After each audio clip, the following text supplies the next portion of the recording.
வணக்கம் துலா ராசி நண்பர்களே, உங்கள் ராசியை குரு பார்த்து கொண்டிருக்கிற இந்த காலகட்டங்களிலே உங்கள் ராசியின் 3ஆம் இடமான தனுசு ராசியும் குரு பார்க்குறார். அங்கே 4 கிரகம் இருந்தது 12ஆம் தேதி வரைக்கும். 13, 14ஆம் தேதி மேலே ஒன்றா நகர்ந்து மகர ராசிக்குள்ளே போக ஆரம்பிச்சிருவாங்க.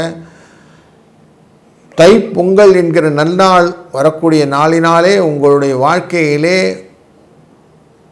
மண் வனை வாகன யோகங்கள் போன்ற யோகங்களும், விவசாயத்திலே நல்ல வியாபாரத்திலே வெற்றிகளும், புத்திரர்களாலே சுகங்களும், செல்வாக்கு உடைய வாழ்க்கை வளமும் வருவதற்கான வாய்ப்புகள் இருப்பதனாலும், இந்த வாரத்திலே தை அமாவாசை வருவதனாலும், ஞாயிற்றுக்கிழமை அன்றைக்கி வருது, அன்றைக்கி அவசியம் தான தர்மங்கள் செய்வதனால் உங்கள் வாழ்க்கையிலே மேன்மேலும் சுகங்களும் வளங்களும் என்றும் பெருகி வரும்.